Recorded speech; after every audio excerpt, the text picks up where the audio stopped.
본 방송에서 제공하는 투자 정보는 투자 판단에 대한 조언입니다. 방송에서 제공하는 주식의 가치, 가격 상승 및 하락에 대해서는 방송사에서 보장하지 않습니다. 시청자 여러분 안녕하세요. 오늘을 돌아보고 내일을 준비하는 오늘장 내일장 2부 진행의 백선혜입니다. 장 마감까지 확실한 승부 전략과 내일장 주목할 섹터까지 제시해드리고 있습니다. 오늘도 저희 방송과 함께 하시면서 성공적인 투자 전략 가득 담아 가시기 바랍니다. 저희 방송은 유튜브를 통해서도 보실 수 있습니다. 유튜브 검색창에 서울경제TV라고 검색하시면 저희 방송과 함께 하실 수 있고요. 본 방송이 시작되기 전에 오후 1시부터는 유튜브 라이브로 먼저 찾아뵙고 있습니다. 이 점도 많은 관심 부탁드리겠습니다. 그러면 오늘장 내일장 2부 본격적으로 출발합니다.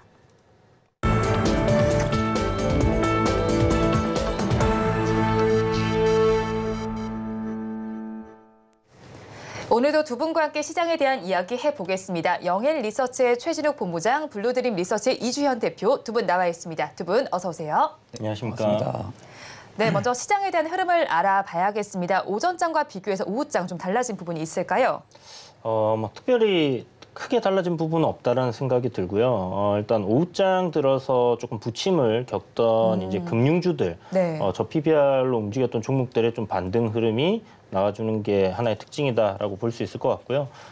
그리고 이제 시간 외에서부터 좀 움직였던 로봇 관련주들, 지금 레인보우 로보틱스 같은 경우는 이제 갭 떠서 조정을 받고 있지만, 가온그룹이라든지, 이렇게 이제 좀 후발주로 움직였던 삼익, THK 이런 종목들이 좀 강하게 움직이는 게 하나의 특징이고, 지금 시장 전반적으로 수급이 골고루 좀 퍼지는 그런 네. 흐름이기 때문에 기존에 이제 AI 관련해서 오늘 반도체가 강하게 움직이는 이 네. 흐름에 따라서 움직이던 그 흐름 이어가고 있고, 그 전에 잠시 반도체 조정받을 때 치고 올라왔던 섹터들, 테마들 지금 계속해서 좀 반등하는 흐름들 이어지고 있다. 이렇게 봐야 될 것 같습니다. 네, 오후장의 전반적인 분위기를 알아봤습니다. 본부장님 의견은 어떠실까요? 이제 어제도 말씀드렸다시피 일단 코스닥은 매매하기 굉장히 좀 좋은 시기예요. 네. 일단 과매도권도 아직도 과매도권에 지금 영역이 있는 상황이다 보니까 일단 좀 가장 중요해야 되는 점은 코스피에 있던 지금 수급들이 조금씩 코스닥 쪽으로 이동을 해주는 것 같거든요. 그렇다는 것은 일단 2차 전지 쪽이라는 로봇 관련주들이 시가총액 상위에 좀 대거 포진이 또 되어 있는 상황이다 보니까 결국 지금 레인보우 로보틱스 같은 경우도 삼성바 호재 부분들 지금 나와 있는 상황이고요. 또 2차 전지도 좀 전일부터 굉장히 좀 강세 흐름들이 좀 유지가 됐다라는 부분들이 있어서는 일단 지금 수급이 빠지지 않았다는 부분들을 일단 지금이 바닥이라는 부분들을 좀 인식을 하고 좀 2차 전지 쪽에 좀 수급이 좀 몰리면서 코스닥 지수도 같이 좀 상승을 동반해주고 있는 부분들입니다. 네, 다만 지금 특징적인 부분들은 섹터에 대한 수급이 좀 한쪽으로 좀 몰렸던 경향들이 굉장히 좀 심했던 시장인데 오늘은 좀 보게 되면 온디바이스 쪽도 가고 있고요. 네. 그리고 페인트 쪽도 지금 노르페인트 같은 경우는 2차 전지 지금 이슈가 나오면서 또 올라가고 있는 상황이고 리튬주들도 지금 전반적으로 좀 강세 흐름들을 좀 보여주고 있는 부분들로 봤을 때는 전체적으로 지금 수급이 계속 좀 분산이 되고 있는 것 네. 같습니다. 일단 좀 수급이 분산이 된다는 것은 그간 좀 소외를 받았던 기업들 같은 경우가 충분하게 기술적 반등도 좀 나와줄 수 있는 그런 시기라는 점을 고려를 했을 때는 지금 어떻게 보면 좀 트레이딩을 좀 접근하시는 분들한테는 또 최고의 좀 트레이딩 관점을 볼 수 있는 좀 시장이지 않을까 그렇게 보고 있습니다. 네, 지금 시장의 트레이딩 관점으로 보기 좋은 시장이다라고 정리를 해주셨고요. 오늘 시장에서는 섹터별로 흐름을 살펴봤을 때도 반도체주에 대한 흐름이 강하게 집계가 되고 있습니다. SK하이닉스와 TSMC가 AI 동맹을 한다라는 소식도 전해져 오고 있고요. 엔비디아에서도 좀 훈풍이 불어왔습니다. 그렇다면 반도체 섹터 내에서도 어디를 조금 더 중점적으로 바라봐야 할까요? 아무래도 지금 가장 큰 이슈가 되고 있는 HBM, 오늘 한미반도체가 신고가를 갱신했습니다. 네. 사실 밸류적으로 봤을 때 이게 좀 네. 과하지 않나라는 생각을 했었는데 한 가지 특징적인 부분을 생각해 보면 시장이 이제 그 PBR 관련 섹터들이 강하게 움직이면서 반도체 단의 어떤 종목들 조정을 받았었죠. 네.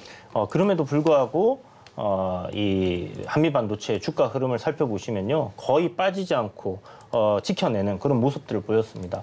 우리가 이제 시장이 조정을 받을 때 어떤 대장주라는 성격을 가지고 있는 기업들인 경우에 주가가 하락하지 않고 잘 버텨냈을 때 시장이 상승으로 전환하는 시점에서의 시세를 분출하는 그런 모습들을 자주 봤었는데 오늘 딱 그런 흐름이었다라고 볼 수 있을 것 같고요.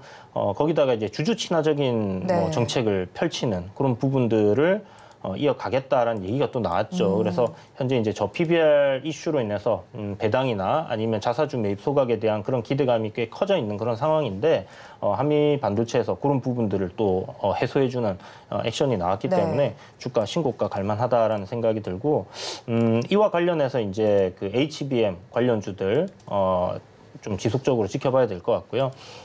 SK 하이닉스에서의 그 HBM 단의 어떤 매출 비중, 요게 이제 좀 증가를 하고 있고, 기존에 이제 해외에서 들여오던 어떤 장비들, 요 부분의 채널 다변화로 인해서 국산 장비들의 수요가 증가할 가능성이 높다라는 이슈가 꽤 있었는데, 그게 이제 주가에 좀 반영을 하고 있다. 이렇게 봐도 무방할 것 같습니다. 네, 그리고 HBM 단에서는 아무래도 SK 하이닉스가 더 우세하지 않을까 싶어요. 이 부분에 대한 의견 좀 어떠실까요? 사실 상대적으로 이제 SK 하이닉스는 대장으로 봐야 되고요. 일단 뭐 코스피 쪽에서도 마찬가지지만 HBM 쪽은 당연히 뭐 대장 역할을 할 수밖에 없고, 일단은 지금 시장에서는 움직이는 경향들은 수급이 그렇게 좀 큰 편은 아니다 보니까 상대적으로 이제 시가총이 조금 낮은 기업들 위주로 좀 많이 좀 수급 사이클이 좀 많이 돌아주기도 합니다. 일단 이제 한미반도체 같은 경우도 제가 1월 말에 좀 말씀을 해드렸었거든요. 그때 타피로 가지고 와가지고, 그러니까 결국에는 이렇게 가격이 빠지지 않고 박스를 치면서 한미반도체 같은 경우가 계속 유지를 해준다는 부분들은 지금의 밸류를 안정화 작업을 거친 다음에 최대한 좀 수급이 다시 좀 몰리는 구간들이 분명히 들어와줄 가능성이 굉장히 좀 높은 상황이었어요.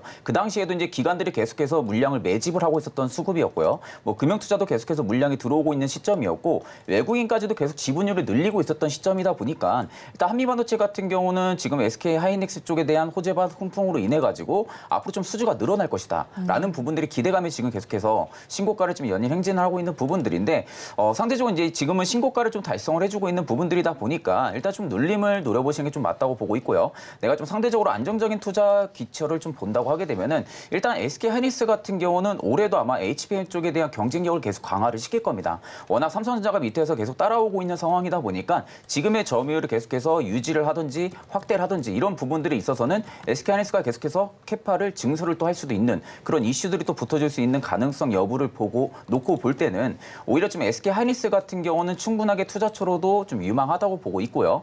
상대적으로 좀 빠르게 움직이는 사이클을 좀 노리고 싶다고 하게 되면 일단은 최근에 좀 부각이 되고 있는 한미반도체나 아니면 또 최근에 또 엄청난 급등세가 좀 나와줬던 이스페타시스 같은 이런 기업들 같은 경우는 충분히 접근을 해볼 필요성이 있고, 여기서 이제 하나 좀 배제시킬 수 있는 부분들이 이제 이오테크니스 같은 경우가 일단 삼성전자 향의 물량을 받고 있는 기업이지만 향후에 어떻게 될지 아무도 모릅니다. 삼성전자의 물량을 받다가 또 SK 하이닉스 쪽에 물량을 받을 수도 있는 부분들이거든요. 그만큼 수요가 많아지게 되면 그 수요를 따라서 대응을 해야 되는 상황이다 보니까 결국에는 이제 SK 하이닉스 쪽에서도 지금의 한미반도체 쪽에 대한 공급을 받는 부분들이 부족하다고 느껴지면 당연히 뭐 이오테크니스 쪽으로도 러브콜이 좀 갈 수도 있는 부분들이고요. 그러니까 이런 관점으로 볼 때는 오히려 지금 HBM 쪽 같은 경우는 전반적인 사이클이 일단 다시 잡힌 상황이죠. 네. 다시 잡혔다는 부분들은 일단 지금의 투신 같은 경우가 계속 유지가 된다라고 하게 되면은 일단 단기적으로 HBM 쪽 같은 경우도 좀 충분히 강세 흐름들이 좀 유지가 되지 않을까 그렇게 보고 있습니다. 네, HBM 쪽 다시 좀 사이클이 잡혔다고 말씀을 해주신 만큼 이 섹터 안에서 강세를 보이는 종목을 살펴본다면 앞서서 말씀을 두 분께서도 해주셨던 한미반도체가 있고요.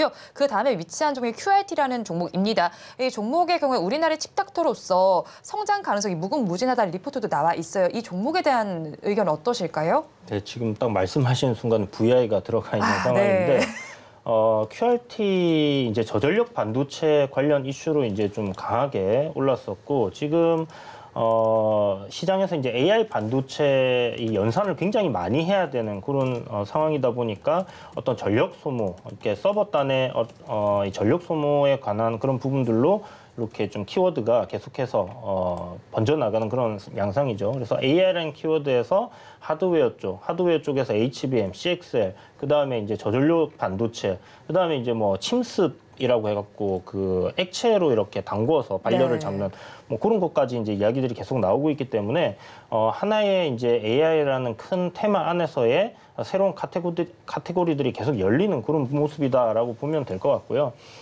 저전력 반도체 국내에 유일하게 이제 뭐 시험 분석을 할 수 있는 그런 기술력을 가진 기업이다라는 부분에서 지금 부각이 되고 조정을 마무리하고 이제 반등이 나오는 시점이기 때문에 앞단에 이제 거래가 크게 나왔다가 조정 나올 때 보면 거래량이 거의 없었어요. 그런 말은 그 말인즉슨 이제 반등할 때 이런 매물에 대한 부담감이 좀 적은 상승이 나올 수 있다라는 관점으로 볼 때는 뭐 추가적인 상승도 더 가능하지 않겠나. 다만 지금 뭐 급등할 때 추격 매수는 좀 자제해야 될 것 같다. 이런 말씀을 드려야 될 것 같습니다.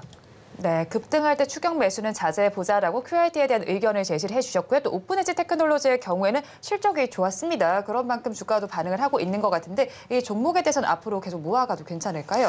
사실 이제 오픈 테크놀로지 같은 경우는 상대적으로 지금 주가 같은 경우 민감하게 좀 작용을 저는 좀 많이 해준다고 보고 있거든요. 네. 그러니까 결국엔 다른 관련주들에 대비해서도 상승폭 자체가 그렇게 크지가 않다라는 부분들은 그만큼 지금 시장에서 많은 관심을 받고 있는 기업은 아니라는 거예요. 네, 다만 이제 오픈 테크놀로지 같은 경우가 최근 이제 모든 관련 기업들을 통틀어서 봤을 때는 상장한 지 그렇게 오래가 된 기업이 아닙니다. 아직까지는. 그러다 보니까 여전히 좀 상장한 지 오래 안 됐다라는 부분들에 있어서도 일단 좀 기대감이 아직은 좀 꺼지지 않은 부분들로 생각이 들고 이미 지금 거래대금들은 좀 굉장히 앞전부터 많이 들어왔던 상황입니다. 거래대금들이 이미 좀 많이 터져준 상황에서 실적에 대한 개선, 부여, 기대감까지 붙는다고 하게 되면은 충분하게 지금의 수급을 계속 받쳐줄 가능성은 좀 높다고 보고 있지만 일단 오늘의 마감이 저는 좀 중요하지 않을까 보고 있거든요. 일단 지금 윗꼬리, 아랫꼬리 전부 달리면서 좀 도지형 캔들을 계속 좀 나타내주고 있는 부분들이 일단 좀 방향성을 잡아주려는 모습으로 좀 판단이 듭니다. 일단 지금 방향성을 잡아주려는 부분에서 오늘 좀 마감 자체가 좀 음봉으로 마감이 된다라고 하게 되면 일단 한 번 더 눌릴 가능성도 저는 좀 높다고 보고 있거든요.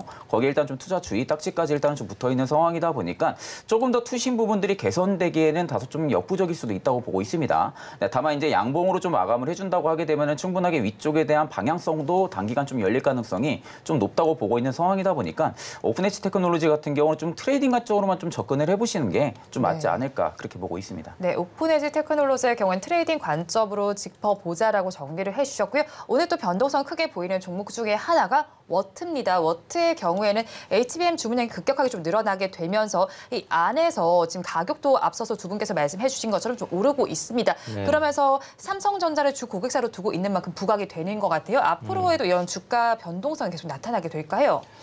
뭐 일단 반도체 섹터 자체가 전반적으로 이제 강세를 띌 경우에는 뭐 충분히 부각을 받을 수 있다는 생각이 네. 들고요. 이제 독일에서 어떤 장비를 수입하고 있는 부분을 국산으로 대체할 수 있는 기업 워트입니다. 그래서 최근에 이제 주가 흐름을 보시면 뭐 저점을 한번 이탈을 하는 그런 모습들이 나오긴 했지만 이걸 되돌리는 거래량을 동반하면서 강한 상승 흐름이 나와주고 있고 12,000원이라는 이제 요 저항단을 돌파하느냐. 이게 이제 하나의 관건일 것 같습니다. 기술적으로 봤을 때는 어떤 한 3개월간의 박스권 돌파하는 흐름 속에 있기 때문에 오늘 갭 상승 후에 이제 눌림도 역시나 이제 1월 그 하반에 상승했던 그 매물대를 소화하는 과정이라고 볼 수 있을 것 같습니다. 그러면 대장주는 아니기 때문에 네. 결국은 뭐 반도체 섹터 단에 뭐 한미 반도체라든지 제주 반도체 뭐 이런 쪽에서의 어떤 강한 흐름이 만들어지는 것을 따라가는 흐름으로 이어지지 않겠나 이렇게 보고 접근하는 게 맞지 싶습니다. 네, 섹터 단의 흐름을 먼저 짚어보자고 정리를 해주셨습니다. 그리고 지금 시간을 기준으로 봤을 때 급등세가 나타나는 종목 중에 하나가 중앙첨단 소재입니다. 이 종목의 경우에는 추가 하락 추세에서 좀 벗어나려고 하는 모습입니다. 외국인이 이거를 연속 대량으로 매수를 하고 있는데 앞으로 건설 가격이 회복되는 기대감이 좀 이 종목의 주가를 올리고 있는 것 같아요. 오늘의 주가 상승 어떻게 보시나요?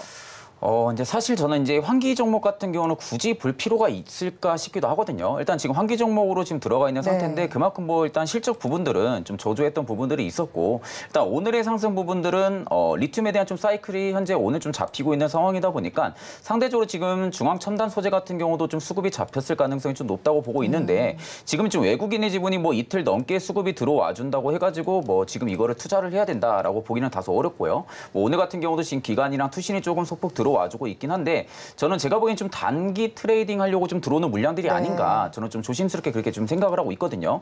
다만 지금 개인들 같은 경우 물량을 좀 많이 가지고 있는 상황이다 보니까 상대적으로 지금 이 물량에 대한 부분들이 이제 위로 올라가면 올라갈수록 매도 압력은 좀 강하게 나오겠죠. 매도 압력은 강하게 나오겠지만 일단 지금의 수급 자체로만 놓고 봤을 때 메이저들이 굳이 중앙첨단 소재를 꾸준하게 끌고 갈 만한 좀 매개체가 있을까 싶기도 합니다. 그러니까 그런 관점으로 볼 때는 일단 리튬주들 같은 경우 충분하게 뭐 중앙첨단 소재를 제외하고도 잡을 만한 종목이 굉장히 좀 많거든요. 지금 이제 굳건하게 좀 실적 성장에 대한 개연성 여부도 가지고 있는 기업들도 많고요. 그러니까 그런 부분들을 놓고 볼 때는 지금 중앙첨단 소재를 굳이 이제 매매하는 부분들은 단기적인 수익 관점 그 외에는 일단 중앙첨단 소재가 지금 일단 최근에 바닥을 다시 좀 잡으려 했던 모습들이 좀 들어와줬다 보니까 단기 좀 상승 수익을 좀 보려고 들어오는 물량들이 아닌가 저는 좀 조심스럽게 그렇게 생각을 하고 있는 상황이다 보니까 보통 이런 환기 종목들은 좀 조심하셔야 됩니다. 네. 언제 어떻게 좀 주가가 악재가 또 터질지도 모르고요. 그러면 결국에 이 물량 같은 경우가 또 악재가 터지게 되면 하한가 이상으로 또 갈 수도 있는 부분들도 배제를 할 수가 없는 상황이다 보니까 일단 지금 구간에서는 환기 종목을 조금 피해 보시는 게 저는 좀 맞을 거라고 보고 있는 상태입니다. 네, 환기 종목은 지금은 피해 가자라고 정리를 해주셨습니다. 그리고 요즘 장에서 다시 또 조명을 받고 있는 쪽이 초전도체와 관련된 쪽입니다. 오늘 시장에서는 CCS가 가장 큰 강세 흐름을 나타내고 있고요. 고려제강의 경우는 어제도 소식이 나와 있었죠. 자회사에서 좀 초전도 가속화를 개발한다는 소식이 전해져 있는 걸로 알고 있는데 이틀째 좀 강세 흐름이 나타나고 있습니다. 초전도체와 관련해서는 어떤 시각을 가져가면 좋을까요? 초전도체 초급등을 하고 있는 그런 상황인데 네. 단기적으로 일단 굉장히 강하게 움직이고 있고 신성 델타테크 같은 경우가 이제 대장으로서 우상향 흐름, 특히 신고가 흐름이기 때문에 이 흐름은 좀 더 이어질 가능성이 높다라고 생각을 해요. 그 이유는 일단 요번에 이제 상승을 하고 있는 이유 자체가 초전도체의 이제 그 연구진들 그 중에 일부가 요번에 3월쯤 미국에서 학회에서 발표를 한다라고 합니다. 그 기대감이 지금 네. 현재 주가를 올린다라고 봐야 될 것 같고요. 그분들이 그 미국 학회에 나와가지고 생각해 보니까 초전도체가 아닌 것 같아요라고 얘기를 하려고 발표할 거란 얘기는 안 했을 거 아닙니까, 네. 그죠? 그렇기 때문에 그들이 어떤 학회에서 뭔가 초전도체 자기네들의 연구 결과에 대한 발표를 한다는 것은 그만큼 어떤 초전도체에 가까운 무언가가 있다라고 우리가 기대를 할 수 있는 부분이고 그게 지금 주가에 반영이 된다라고 봐야 될 것 같습니다. 좀 전에 이야기해 주셨던 고려제강 같은 경우는 지금 초전도체 하면 굉장히 강해요, 그죠? 네. 키워드가 치트키다 이렇게 얘기를 할 수 있을 정도 강한 모습인데 저 PBR 종목입니다. 그러다 보니까 어저께 굉장히 강한 흐름으로 상한가를 갖다 볼 수 있을 것 같고 파워로직스도 어저께 이제 대장으로 좀 움직이다가 네. CCS의 자리를 뺏겼는데 오늘 또 연속성 있게 시세가 나와줬고요. 이쪽은 조정이 좀 나오더라도 일정으로 잡혀 있는 네. 그 학회에서의 발표까지는 기대감에 계속 좀 상승하는 흐름이 당분간은 이어질 수 있겠다 이런 생각을 가지고 있습니다. 그런데 요즘에는 살펴본다면 초전도체 테마가 지금 이슈가 될 때도 보면 과거에는 봤을 때 테마 안에서 전반적으로 다 오름세가 나타나는데 요즘은 차별화되게 나타나는 것 같아요. 어떻게 볼까요, 그러면?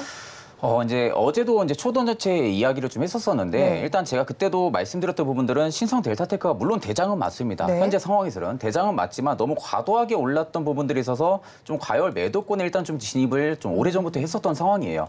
근데 이제 일단 퀀텀 에너지 연구소에서 3월 달에 미국에서 이제 연구 결과를 발표를 한다라는 이슈가 일단은 있다 보니까 지금의 사이클이 한 번 더 붙어줬다는 건데 제가 이제 어제도 말씀을 드렸지만 이게 아마 2월 중순 말까지는 일단 사이클이 유지가 될 가능성은 높습니다. 일단은 그 이후에 연구 결과 부분들이 어떻게 나오는지에 따라 가지고 판단 유무에 따라서 주가가 조금 더 위로 올라가든지 아니면 이제 차익 매물이 좀 강하게 쏟아지든지 둘 중 하나인데 일단 그 쯤에 있어서 이제 CCS 같은 경우도 어제 좀 상한가로 마감을 했었고요. 그래서 이제 오늘도 시가 라인을 버텨주니까 오늘 좀 거의 대장으로 움직이고 있는 부분들이고 파워로직스도 마찬가지인데 결국 지금은 초전도체를 우리가 옥석 가리기를 진행을 만약에 한다고 하게 되면은 사실상 지금 초전도체 관련 테마에 있어가지고 개별 기업들의 재료가 있는 부분들은 아니에요. 그러니까 일단 지금 개별 기업들의 재료가 없다고 하게 되면은 테마의 하나의 좀 연속성으로 인해서 지금 사이클이 돌아주고 있는 상황인데 그렇다면 결국엔 상대적으로 주가가 탄력적으로 움직임이 좀 저조했던 최근에 좀 저조했던 부분들에 있어가지고 접근을 해야 된다는 부분들이죠. 그렇다고 놓고 보면 일단은 파워로직스 같은 경우도 여전히 저는 좀 접근이 가능하다고 보고 있고 사실 이제 고려제강 같은 경우도 이 초전도체 가스관 관련해서 자회사가 지금 개발을 했다라는 이슈가 또 덧붙여져 있는 상황입니다. 그러다 보니까 이제 생산 능력이 2배에서 4배까지 늘어났다 이런 이야기가 있는데 이 초전도 가스관도 마찬가지예요. 결국엔 초전도체에 관련한 형성이 되지 않으면은 그렇게 큰 의미가 있을까 싶습니다. 일단 좀 자회사의 영향을 고려제강이 좀 받고 있는 부분이라고 생각이 드는데 사실 지금 같은 상황에서 고려제강은 저는 좀 접근하는 건 좀 무리라고 보고 있고 네. 지금 같은 경우에서 CCS 같은 경우는 여전히 저는 또 지금도 접근 가능하다고 보고 있거든요. 거래량이 지금 이렇게까지 많이 터져준다는 부분들은 그만큼 단기적인 재료 사이클을 보고 들어왔던 물량들이 굉장히 많다는 겁니다. 그러면 지금 CCS 같은 경우가 최근에 계속해서 좀 대장으로 좀 역할을 해줄 가능성이 좀 높다고 보고 있는 상황이다 보니까 CCS는 충분하게 트레이딩 관점이 좀 접근이 유효하다고 보고 있고요. 그렇다는 것은 일단은 지금 CCS 같은 경우는 박스권 라인을 좀 돌파를 해줘야 돼요. 한 2,800원대. 2,800원을 만약에 오늘 돌파하면서 마감을 해준다라고 할 경우에는 저는 추가적인 상승 물론 열려 있다고 보고 있습니다. 그렇기 때문에 CCS에 좀 2,800원을 좀 체크를 해보시면서 네, 다음 주에 좀 접근을 해보시는 것도 맞지 않을까 그렇게 보고 있습니다. 네, 지금의 흐름을 살펴보면서 다음 주에 접근을 해보는 것도 괜찮겠다라고 정리를 해주셨습니다. 또 우리 시장에서는 항공주와 관련된 이슈도 있습니다. 아시아나와 대한항공의 기업 결합 이제 이후에서 승인이 좀 조기 발표될 것이라는 가능성이 나오고 있으면서 아시아나 IDT가 좀 가장 크게 강세를 나타내고 있는 걸로 보입니다. 다른 종목들의 주가 흐름은 어떤가요? 네, 뭐 아시아나 항공도 양호한 흐름을 네. 계속 이어가고 있고 추세적으로는 지금 한 3개월째 저점 잡고 올라가는 그런 모습인데 말씀하신 대로 이 재료가 항상 나올 때마다 합병 이슈 나올 때마다 가장 좀 시세 탄력이 강하게 움직였던 게 아시아나 IDT였습니다. 이 아시아나 IDT 같은 경우는 이제 뭐 대한항공과의 어떤 똑같은 사업을 영위하는 부분에 대한 뭐 합병에 대한 그런 이슈도 좀 남아 있다라고 봐야 될 것 같고요. 뭐 그게 합병이 되지 않는다면 매각이 될 가능성도 있기 때문에 시총 아시아나항공 같은 경우는 시총이 굉장히 무겁지 않습니까? 네. 거기에 비해서 시총이 한 2,700억 정도 안 되는 가벼운 종목이다 보니까 시세 탄력이 좀 강하게 움직여주고 있고 하나의 어떤 그 모멘텀을 가지고 우리가 트레이딩을 한다라면 뭐 아시아나항공도 나쁘지는 않겠지만 뭐 아시아나 IDT 쪽으로 우리가 공략해보는 것도 하나의 좋은 투자처다 이렇게 생각을 하고요. 지금 현재 주가 상황 자체가 추세는 상승으로 전환해 놓은 상황에 저항으로 이렇게 좀 작용을 하던 그런 가격단을 돌파하려는 그런 흐름이 나오고 있습니다. 일본에서의 일단 승인 나온 소식이 긍정적인 요인으로 작용을 하는 부분이고 이게 이제 미국과 그리고 남은 국가들에서의 승인으로 이어질 가능성이 굉장히 높은 상황이다 보니까 그런 기대감들이 계속해서 주가에 반영이 되고 있다 이렇게 봐야 될 것 같아요. 네, 기대감들이 지금 주가에 반영되고 있다고 정리를 해주셨습니다. 또 최근에는 기업들이 주주가치 제고를 위해서 노력을 하고 있습니다. 이렇게 노력을 한다면 주가 역시 좀 긍정적으로 반응을 해야 되는데 오늘 좀 반대되는 흐름이 나오는 종목이 있습니다. 현대GF홀딩스라는 종목인데요. 현대백화점 그룹이 중장기 배당 정책을 수립하고 배당이 또 인상하고 거기에 자사주 소각을 하려고 하고 있습니다. 하지만 주가가 내림세를 나타내는데 이 종목의 경우에는 많이 올랐기 때문에 고점에 대한 부담감이 나타난다고 봐야 할까요? 사실 정확하게 말씀하신 것 같아요. 저는 좀 고점에 대한 부담감이 지금 주가에 좀 작용을 해주고 있는 부분들이 아닌가 저는 좀 그렇게 생각을 하고 있거든요. 그러니까 결국엔 지금 상대적으로 수급이 몰리는 철을 좀 정확하게 우리가 좀 체크를 하게 되면은 결과론적으로 수급이 몰리는 부분들이 지금 분산이 되고 있습니다. 그러니까 한쪽으로 좀 타깃으로 수급이 몰렸던 부분들이 분산이 된다라는 부분들은 결과론적으로 지금 그간 좀 저평가로 좀 매력이 좀 많이 올라와 있었던 기업들 같은 경우 그리고 지금 이제 정부 정책 부분들에 대한 기대감이 붙어 있는 상황이다 보니까 저 PBR 테마도 아직까지 좀 형성이 되어 있을 거고요.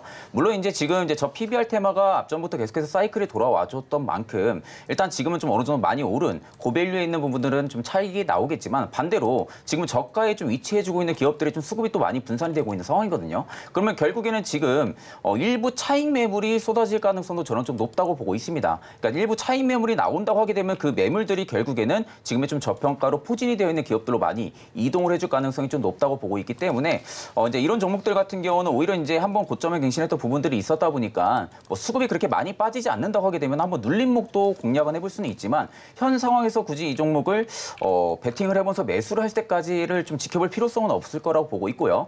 그 부분들에 있어서는 지금 시장에서 워낙 또 좋은 재료들, 좋은 섹터들 굉장히 좀 많은 상황이고 그러면 굳이 이제 그 매력도 투자 매력도가 현재 많이 떨어지고 있는 상황인데 이 종목을 좀 매수를 해서 좀 수익을 보려고 좀 달려드는 투자자분들이 좀 꽤나 저는 없을 거라고 보고 있습니다. 그러니까 그런 관점으로 볼 때는 오히려 좀 이런 종목보다는 좀 시선을 다른 곳으로 좀 돌려가지고 보시는 게 맞다고 보고 있습니다. 네, 다른 종목군으로 시선을 돌려보자고 정리를 해주셨습니다. 또 시장에서는 최근에 관심이 많았던 부분이 저 PBR과 관련된 부분입니다. 그런 만큼 오늘 시장에서는 좀 흐름이 어떻게 포착되고 있을까요? 네, 최근에 이제 저 PBR 관련 이슈가 딱 터졌을 때 가장 먼저 반응을 한 게 이제 금융주들이죠. 네. 아무래도 이제 일본에서의 학습 효과가 있었다라고 봐야 될 부분이고요.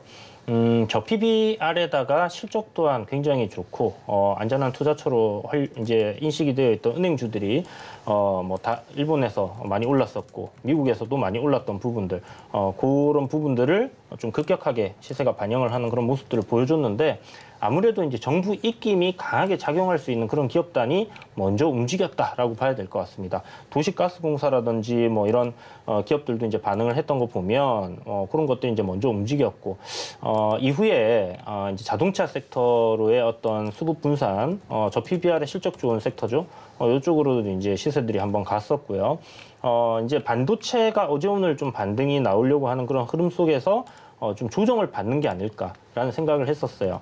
기존 같으면 국내 증시에 이제 수급이 굉장히 부재하다 보니까 이 저 PBR 관련 이슈가 불거졌을 때 반도체 섹터라든지 어떤 성장주에 대한 부분들을 굉장히 과격하게 매도가 나오면서 이제 기관들이 이동을 했었거든요.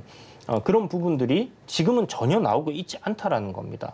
그러니까 오늘 반도체가 강한 흐름이 나온다라면 반대로 최근에 강세가 나와줬던 이 저 PBR sektor들이 무너지는 아니면 일순간 시세가 좀 확 꺾이는 그런 모습들이 나와야 되는데 그런 모습들이 나오지 않고 여전히 강한 흐름들을 보여주고 있고 매수 주체가 뚜렷하게 이렇게 보인다라는 것을 봤을 때는 외국인들의 수급이 계속해서 우리나라에 지금 들어오고 있는 상황이고 그들이 매수하는 부분들은 결국 이쪽 섹터가 맞다라고 보여집니다. 그러면 지금 딱히 뭐 두려워할 필요는 없겠죠. 조정을 하나의 기회로 생각하시고 일본을 우리가 봤을 때 몇 주간 이런 저 PBR 관련 섹터들이 계속 상승을 했었어요. 중간중간에 뭐 하루 이틀 쉬어가는 흐름들은 나올 수 있겠지만 이후 뭐 이런 수급들이 전반적으로 퍼지면서 시장에 골고루 올라가는 그런 흐름들이 나왔기 때문에 우리나라 역시 그런 관점으로 움직일 가능성이 굉장히 높지 않겠나 이렇게 생각을 하고 접근을 하시면 될 것 같습니다. 네, 우리나라 시장이 어떻게 흘러갈지를 보고 접근하자고 말씀을 해주셨습니다. 지금 시간은 3시 16분을 가리키고 있습니다. 그런 만큼 종가 베팅할 섹터를 먼저 좀 알아봐야 될 것 같은데요. 본부장님 어떤 섹터에서 가지고 오셨나요? 저는 지금 이제 최근에 다시 좀 오늘 반등이 나와주고 있는 온디바이스 쪽에서 좀 가지고 왔거든요. 사실 지금 시장에서는 일단 강한 섹터를 계속해서 좀 추적을 해야 된다고 저는 보고 있습니다. 그러다 보니까 좀 온디바이스 AI 쪽에서 좀 섹터에서 좀 가지고 왔는데, 그러니까 결국 이제 온디바이스 AI가 최근에 좀 수요가 부진한 부분들 때문에 모멘텀에 대한 부분들이 좀 상실을 했었죠. 그러다 보니까 좀 주가가 좀 눌림목도 좀 많이 발생을 했었던 부분들인데, 사실 이제 단기적인 수요 확대는 솔직히 기대하기 어렵긴 합니다. 아직까지는 단기적인 수요 확대 부분들은 좀 기대하기는 어렵지만, 결국 이제 그런 부분들이 전방 고객사들의 수요가 실적이 개선이 된다고 하게 되면은 그에 따른 온디바이스 AI 시장 같은 경우도 확실하게 좀 성장을 발판을 삼아줄 가능성이 좀 높다고 보고 있거든요. 그중에서 이제 저는 제주 반도체를 좀 가지고 나왔어요. 네. 일단 이제 제주 반도체 같은 경우가 굉장히 좀 고민을 하다가 제가 좀 가지고 나왔는데 일단 좀 투자 경고 종목이 좀 지정이 되어 있는 상황이다 보니까 그만큼 좀 조심했던 부분들도 있지만 그 말대로 반대로 얘기하면 투자 경고가 붙었다는 것은 그만큼 시장에서 엄청나게 뜨거웠다는 겁니다. 엄청나게 뜨거웠던 상승력을 좀 보여줬던 부분들에 있어가지고 최근에 눌림목이 좀 발생을 했었거든요. 근데 눌림목이 발생했을 때도 거래대금들이 생각보다 그렇게 큰 폭으로 나가고 있는 부분들이 없습니다.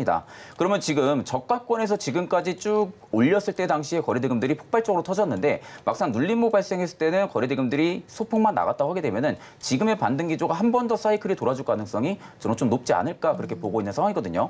결국에 온디바이스 AI 쪽에서 필요한 게 저전력 반도체입니다. 네. 저전력 반도체 부분들이 필수로 필요한 부분들인데 그 부분들의 매출 범위가 한 70%가 제주 반도체거든요. 그렇다라는 것은 지금 완전 온디바이스 AI 쪽에 있어서 초점을 맞추고 있는 기업이 현재로서 좀 제주 반도체라는 점을 좀 생각을 하셔야 되고, 일단 지금 퀄컴이나 미디어텍에서도 LP D램 쪽에 대한 인증을 받은 어떻게 보면 좀 국내 유일 기업 중에 하나입니다. 그만큼 좀 기술 경쟁력을 좀 가지고 있는 기업이라고 좀 생각을 하시면 되시고, 결국 그렇다라는 것은 아직까지는 LP D램2가 좀 주력 모델이긴 하지만 향후에 시간이 지나면 지날수록 LP D램4까지의 좀 주력 모델이 좀 바뀔 수가 있는 부분들로 놓고 볼 때도 여전히 제주 반도체의 좀 외형 성장폭 역시도 강하게 좀 나와줄 가능성이 좀 높다고 보고 있고요. 그러니까 아직까지 뭐 온디바이스 AI가 클라우드 대비해서 성능이 좋은 편은 아닙니다. 아직까지 클라우드 대비해서 성능이 좋은 건 아니지만 이게 좀 반대로 생각을 했을 때는 맞춤형 데이터를 제공한다는 점이 좀 부각이 되고, 맞춤형 데이터를 제공을 하기 때문에 그만큼 보안 쪽에서도 클라우드 대비 좀 강화가 많이 되어 있겠죠. 그러면 결국엔 시장이 개화를 하게 된다고 하게 되면은 뭐 모바일도 마찬가지고 노트북도 마찬가지고요. 올해부터 내년까지는 수요가 계속 긍정적으로 좀 늘어날 가능성이 높다라는 점을 볼 때는 오히려 좀 제주 반도체 시세는 지금에서 끝이 나는 게 아니라 한번 좀 눌림목 쉬어가는 구간을 형성을 했기 때문에 좀 추가적인 상승 개연성 여부가 충분히 좀 열려 있지 않을까라고 생각을 해서 좀 가지고 나왔습니다. 네, 그렇다면 제주 반도체에 대해서 저희가 가격 전략은 어떻게 잡아가야 할까요? 일단 이제 현 부근에서 저는 충분히 분할 매수 관점 좀 접근이 가능하다고 보고 있고요. 그리고 이제 손절가 같은 경우는 26,000원대로 좀 잡아줬는데 일단 26,000원을 단기적으로는 좀 이탈을 안 해야만이 충분하게 추가적인 상승이 좀 열려 있다고 보고 있습니다. 그렇기 때문에 좀 26,000원대로 좀 말씀을 해드리고 목표가 같은 경우는 제가 34,000원을 좀 잡았어요. 일단 이제 앞전 신고가 대비해서 한 2,000원, 한 3,4,000원 좀 밑에 가격이긴 한데 그 부근부터 좀 물량이 많이 좀 물려 있는 것으로 좀 생각이 들거든요. 그러면 지금 그 가격대가 도착했을 때는 물량이 한 차례 좀 크게 나와줄 수가 있기 때문에 1차 목표가는 좀 34,000원을 좀 제시를 해드리겠습니다. 네, 종가 베팅할 종목으로 제주 반도체 잡아주셨고요. 목표 주가는 34,000원, 손절 라인 26,000원 제시를 해주셨습니다. 그렇다면 대표님은 어떤 섹터에서 종가 베팅을 해봐야 된다고 생각하실까요? 말씀을 좀 전에 해주셨던 것 중에 이제 중요한 포인트가 강한 섹터, 네. 강한 종목들에서 해야 된다는 게 맞는 것 같습니다.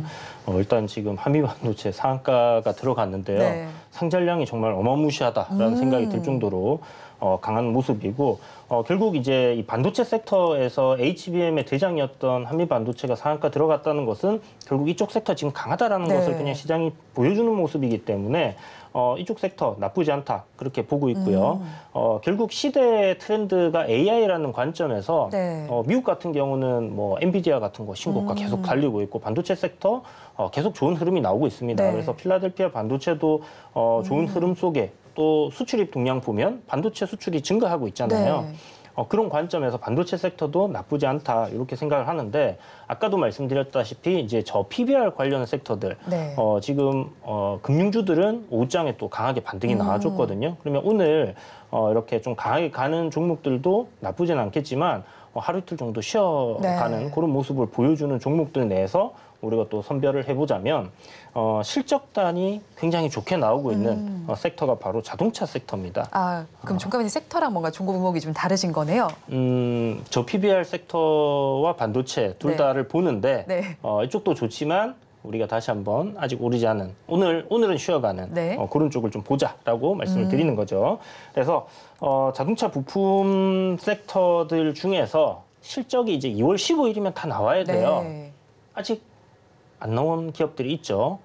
그러면 연휴 지나고 우리 이제 명절 까치까치 설날이죠. 네. 이제 요 지나고 나면 그 실적이 나오는 시점에 아주 좋은 실적이 나오면 주가가 상승할 가능성이 높다라고 볼 수 있을 것 같고요. 국내 증시 뭐 실적 좋게 나와도 세론이 되는 경우들이 많아서 좀 부담스럽긴 하지만 네. 어쨌든 섹터 자체가 지금 현재 신고가 뭐 기아차나 현대차 강합니다. 그런 흐름이기 때문에 이들의 이제 수주를 하는 1차 벤더 특히 이제 현대기아 자동차가 차를 팔 때 네. 차체가 없이 안에 뭐를 넣을 수는 없지 않습니까? 그죠? 차체를 만드는 기업인 성우 하이텍을 일단 토픽으로 준비를 했습니다.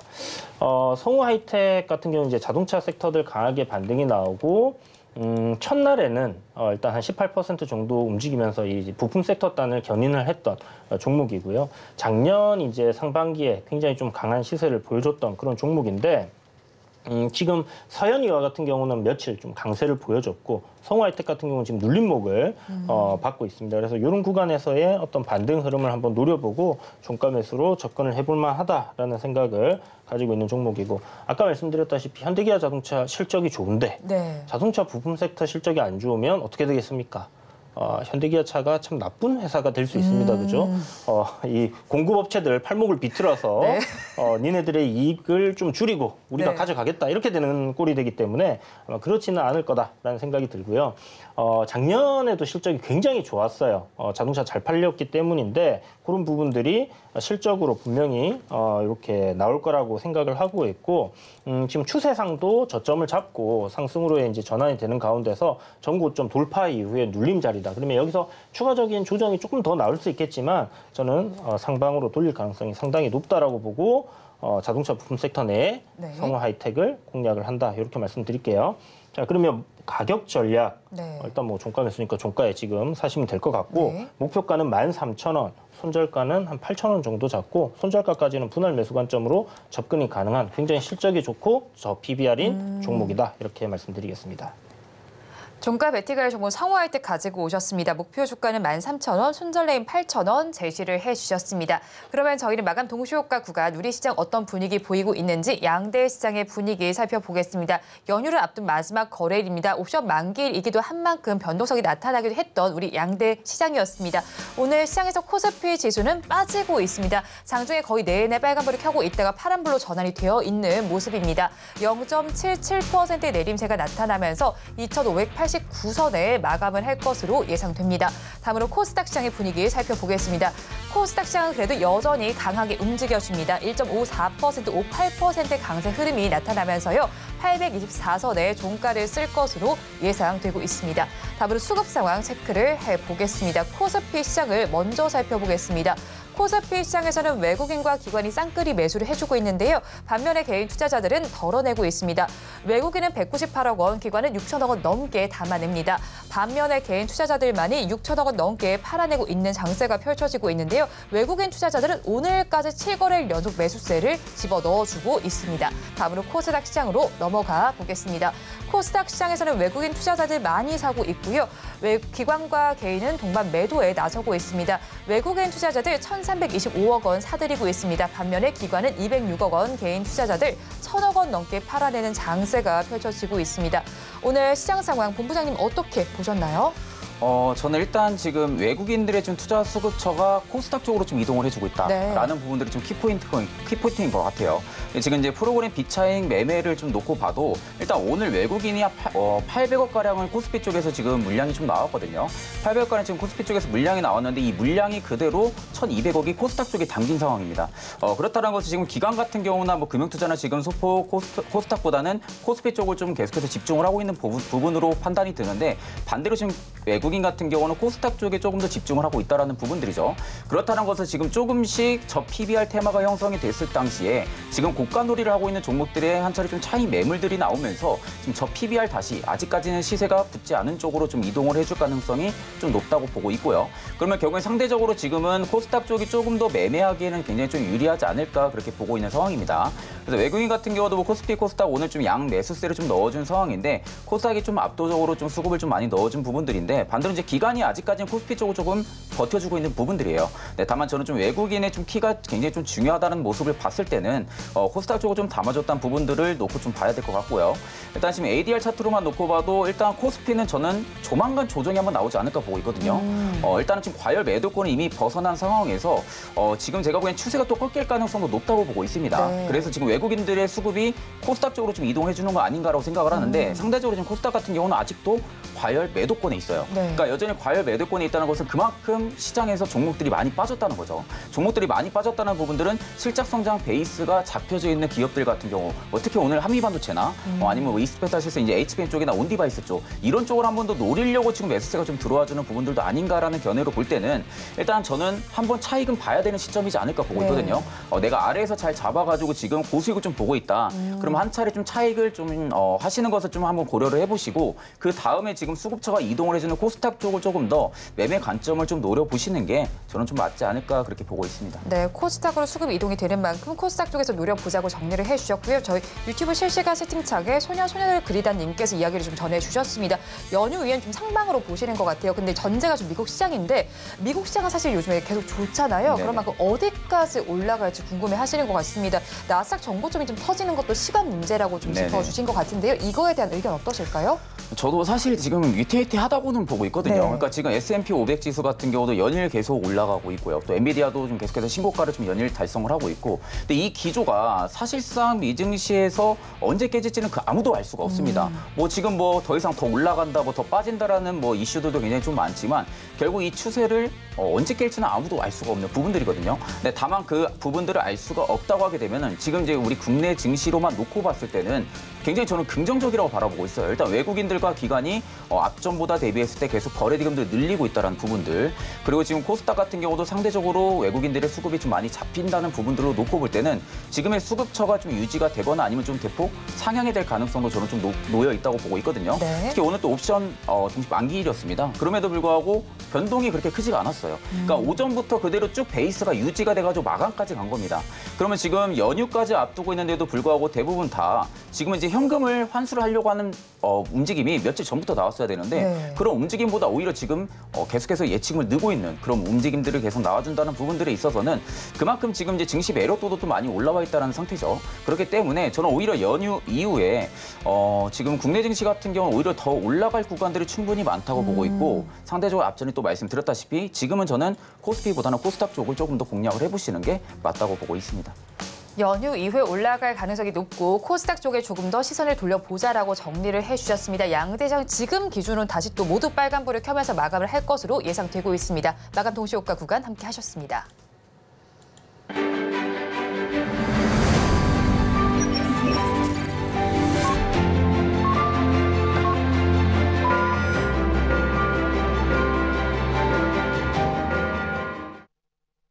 네, 연휴를 앞둔 우리 시장 그래도 기분 좋게 마무리가 됐습니다. 업종별로는 어떻게 마감이 됐는지 코스피 시장을 먼저 살펴보겠습니다. 코스피 시장에서 가장 강했던 업종은 기계 업종입니다. 4.11% 강세로 마감이 됐고요. 그 뒤를 이은 업종은 보험 업종으로 2.89% 상승 마감했습니다.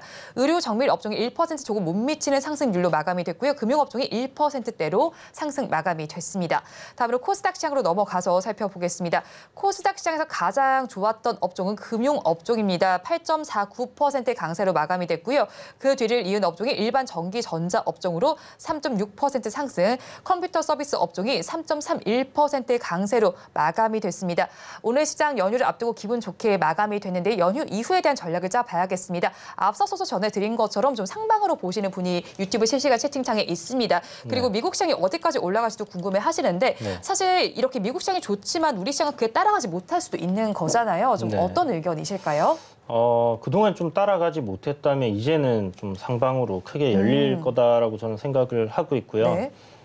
일단 이 금리 사이클을 큰 관점에서 이제 봤을 때 금리 인하하는 시점에서는 뭐 선진국보다는 개도국으로의 이제 자금 이동이 분명히 일어나거든요. 문제는 이제 미국과 한국의 이제 그 금리 차가 네. 좀 있다라는 부분들 그런 부분에서 우리나라 이제 많이 못 따라갔던 부분이 있기 때문에 어느 정도의 속도로 금리 인하를 하느냐, 이게 이제 좀 관건일 네. 것 같고요. 그 시점이 오기 전까지는 미증시의 상승은 계속 이어질 거다라고 저는 좀 생각을 하는데, 저는 이제 슈퍼 불리시입니다. 그러니까 계속 이야기 드렸지만 2023년도는 시장이 바닥을 형성하는 시점이고 2024년과 2025년은 큰 상승장이 올 거다라는 얘기를 계속 하고 있거든요. 올해 미 증시 같은 경우는 대선이 있습니다. 대선을 네. 앞두고 시장이 박살나면 안 되겠죠. 되겠죠. 네, 그렇기 때문에 저는 계속 간다 이렇게 보고 있고요. 물론 중간중간에 부침들은 나올 네. 거라고 생각을 하고 이게 계속 갈 수 있는 저변은 뭐 그냥 어떤 수급적인 논리를 떠나서 미국의 GDP 성장률 보시면 아시겠지만 네. 3.0%에서 1분기 예상치가 4.2, 4.3 이렇게 굉장히 높아졌잖아요. 네. 그러니까 미국은 계속해서 성장을 하고 있고 고용도 굉장히 좋은 상태, 탄탄한 상황이 이어지다 보니까 이 선진국으로서 좀 납득하기 어려울 만큼의 성장세를 이어간다라는 게 네. 지금 증시에서 선반영하고 있는 부분이다. 그렇다면 이제 우리나라 증시는 이런 부분들을 얼마나 따라갈 것인가, 이게 관건이지 지금 시장 상황에서 뭔가를 두려워하거나 그럴 네. 필요는 전혀 없다라고 생각이 들고요. 오늘 이제 옵션 만기다 보니까 네. 외국인들이 삼성전자로 좀 방어를 했어요. 그러니까 이제 손실폭을 줄이기 위해서 매도세로 좀 일관한 것 같고 네. 기관들은 좀 매수세로 이렇게 좀 일관한 것 같습니다. 보통 이제 옵션은 기관이 좀 수익을 내는 시점이고요. 선물 만기 때는 외인들이 수익을 좀 내는 경우들이 많기 때문에 오늘 뭐 역시나 기관들에서의 수익이 나왔다라고 봤을 때 지수단의 코스피가 오늘 상승하지 못한 것은 옵션 플레이 때문이 아닐까라는 생각이 듭니다. 아무래도 이제 전반적인 뭐 환경 자체가 지금 좋은 상황이고 수급이 들어오고 있는 그런 상황이다 보니까 그런 단에서의 지수와의 상관관계가 높은 기업들은 어느 정도 매도를 하면서 지수 플레이를 하고 또 이제 지수단의 어떤 영향을 좀 덜 미치는 종목들의 금융 종목들 이런 네. 것들을 또 굉장히 강하게 또 매수를 이어갔거든요. 그래서 그런 관점으로 봤을 때는 기존에는 한쪽이 오르면 한쪽이 내렸다면 네. 이제는 서로 이렇게 오른발 왼발 오른발 왼발 하면서 저점을 높여가면서 계속 상승하는 그런 흐름들이 이어질 것 같다. 그래서 박스피 탈피할 가능성 굉장히 높다라고 생각이 들기 때문에 지금 어떤 저점단에서의 좋은 기업들의 추세가 상승인 기업들 포지션을 구축해 두셨다면 그 포지션 잃지 않는 게 굉장히 중요할 것 같아요. 네, 앞으로는 저점을 높여가겠다라고 정리를 해주셨고요. 또 유튜브 실시간 채팅창의 권상일 님께서는 JYP 엔터에 대해서 궁금해하시는 것 같습니다. 네. 근데 권상일 말고도 사실 엔터주에 관심이 있으신 분이라면 JYP 엔터에 대한 관심이 많으실 것 같은데 이 종목에 대해서 좀 어떻게 바라보실까요? 저는 사실 엔터주들 같은 경우는 지금도 모멘텀은 상실하지 않았다고 생각을 좀 하고 있거든요. 그러니까 결국 지금 이제 중국 쪽에서의 좀 앨범 판매 부분들이 좀 안 나오는 상황들이다 네. 보니까 뭐 특히 이제 JYP 같은 경우도 주요 아티스트들의 지금 앨범 판매량이 좀 부진한 부분들이 여파가 계속 좀 주가에 담기고 있는 부분이라고 생각은 하고 있는데 여기서 이제 중요하게 바라봐야 되는 부분들은 대부분의 엔터사들이 지금은 중국 쪽이 아니라 비중국 쪽으로 좀 많이 눈을 돌리고 있다는 겁니다. 그러니까 유럽이나 해외 쪽으로 좀 많이 눈을 돌린다는 부분들에 있어서는 결국에는 지금 업황이라든지 모멘텀은 계속 지금 유효가 되고 있다는 거거든요. 그럼 결국 중국 쪽에서에 대한 부분들이 있어가지고 이 흐름 자체가 만약에 조금씩 줄어들고 다른 비중국 쪽으로 좀 매출 판권이라든지 그리고 월드 투어 부분들은 계속해서 지금도 호주세가 나와주고 있는 상황이다 보니까 상대적으로 지금 중국 쪽에 대한 부분들로 여파가 주가가 많이 눌렸다고 하게 되면은 저는 오히려 이게 이제 뭐 중장기적으로 놓고 본다고 하게 되면은 또 한 번의 좀 매력적인 구간을 좀 형성해줄 구간들이 또 오지 않을까라고 생각은 하고 있는데 이게 일단 이제 단기적으로 JYP만 놓고 보면은 네. 저는 지금은 솔직히 매매를 할 시점은 아니라고 봅니다. 그러니까 아직은 내가 중장기로 본다 하게 되면은 투자할 만한 가치는 없다고 보고 있고요. 저는 오히려 62,000원대까지 눌림이 나오면은 저는 JYP는 눈여겨볼 것 같아요. 일단 62,000원대까지 충분하게 눌림이 나온다 하게 되면 그때부터는 중장기적으로 좀 투자 관점은 유효하다고 보고 있는데 일단 단기적으로 많이 빠졌으니까 반등 나오지 않을까라는 관점으로 접근하다가는 네. 지하가 더 있을 수도 있습니다. 아, 네, 그렇기 네. 때문에 좀 그런 관점보다는 중장기적으로 긴 호흡으로 본다면 앞서 말씀드린 대로 6만 원 그 밸류 구간까지 빠지는 것을 네. 체크한 다음에 담아 보시는 것을 추천을 드리고 일단은 지금 이제 해외 쪽에 마케팅 해외 쪽에 계속 눈을 돌리고 있다는 부분들을 좀 초점을 맞추셔야 돼요. 일단 이제 뭐 중국 쪽이 아니라 비중국 쪽으로 좀 눈을 돌린다. 이 점을 좀 키포인트로 잡으시고 매매에 좀 참고하시면 되실 것 같습니다. 네, JYP 엔터의 경우 6만 원대까지 한번 바라보자라고 정리를 전해주셨습니다. 대표님 의견은 어떠실까요? 저도 일단 안 보는 게 좋겠다. 떨어지는 칼날입니다. 네. 그러면 여기서 이제 뭐 정말 어떤 그 JYP의 아티스트들의 극성 팬이시다. 네. 그렇다면 이제 뭐 분할 매수로 내가 조금이라도 도와줘야 되겠다 네네. 하는 생각이 드셔갖고 사신다면 모를까 돈을 버시고 싶으시면 지금은 조금 조심해야 되는 구간이 아닐까라는 생각이 들고요. 실적단이 일단 전망치는 잘 잡혀 있어요. 다만 그 시장에 어떤 스토리가 있습니다. 항상 네. 모든 섹터들이 다 같이 가는 시점은 좀 뭐 팬데믹 이후에 뭐 그렇게 자금이 엄청나게 들어왔던 그 시점을 제외하고는 네. 없었어요. 그러면 한때 이제 이 JYP가 뭐 14만 원 갔던 그 엔터주들의 강한 상승을 보였던 그 스토리는 지금 끝난 상황입니다. 그래서 노래가 끝나고 파티가 끝났기 때문에 네. 다른 쪽으로 지금 수급들이 이동해 있는 상황이고 나 홀로 여기서 어떻게 뭘 해보겠다. 이거는 조금 위험하지 않나. 저도 한 6만 원대 초반 왔을 때 그때 네. 가서 바닥을 만드는지 확인을 하고 접근을 해도 늦지 않을 것 같습니다. 네, 대표님 역시도 6만 원대 정도에서 바닥을 확인한지를 보고 접근을 해보자라고 정리를 전해주셨습니다. 자, 그럼 또 연휴 이후에 좀 어떤 전략을 가져가면 좀 간략하게 정리해 주시겠어요? 일단 연휴 이후에는 지금 당분간 좀 쉬었던 섹터들이죠. 그간 강세 흐름을 보여줬는데 오늘 뭐 HBM 쪽도 마찬가지고 온디바이스 AI 쪽도 마찬가지고요. 그리고 항상 자동차 쪽은 계속 눈여겨봐야 된다고 생각을 합니다. 일단 이제 자동차 쪽에서도 부품단을 조금 더 지금은 집중을 해서 봐야겠죠. 그만큼 완성차 업체들 같은 경우도 주가 상승 랠리가 좀 많이 나왔던 부분들이 있어가지고 그 후광 효과를 부품주들이 최근 들어서 강세 흐름들을 받고 있는데 일단 지금의 시세가 끝난 건 아니기 때문에 계속 좀 부품주들은 사이클을 잡고 있는지 확인하셔야 되고 일단 지금의 시점에서는 온디바이스가 다시 반등해줬다는 점, HBM이 다시 반등해줬다는 점에 있어가지고 아마 연휴 이후에도 반도체 쪽에 좀 사이클이 잡힐 가능성이 좀 높다고 보고 있습니다. 뭐 디램가 같은 경우도 지금 계속해서 안정화 작업들도 진행이 되고 있고요. 이미 반등까지는 성공이 된 상황입니다. 그러다 보니까 이런 관점을 좀 견해로 봤을 때는 좀 AI 반도체 쪽이 다시 한 번 더 좀 훈풍도 끌어줄 가능성도 높다고 보고 있어서 일단 자동차 부품이랑 AI 반도체 이쪽을 좀 집중적으로 바라보시면 어떨까 싶습니다. 네, 지금 본부장님의 전략 들어봤고요. 대표님의 전략 간략하게 들어볼까요? 네, 일단 저 PBR 관련 섹터는 뭐 오늘 보시면 보험주들 굉장히 강했다시피 금융주들 이 순환이 계속 돌 것 같아요. 처음에는 이제 정부 입김이 강한 쪽으로의 강한 상승이 나올 것이고, 그 이후에는 일단 사람들이 이제 볼 때 실적이 탄탄한 종목인데 저평가되어 있는 걸로 눈이 돌아갈 것이고요.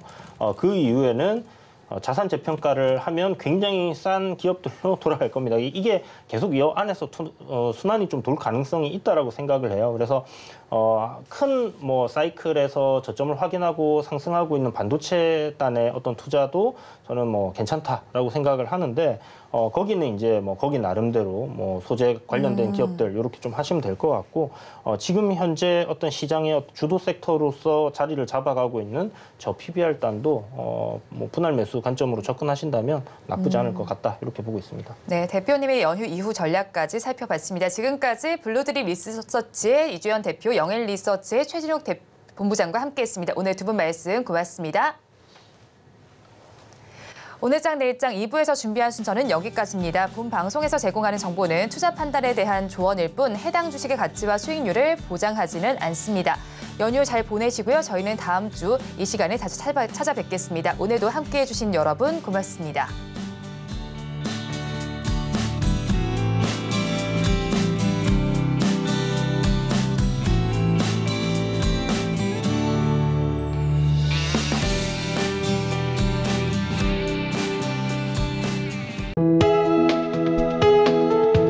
본 방송에서 제공하는 투자 정보는 투자 판단에 대한 조언입니다.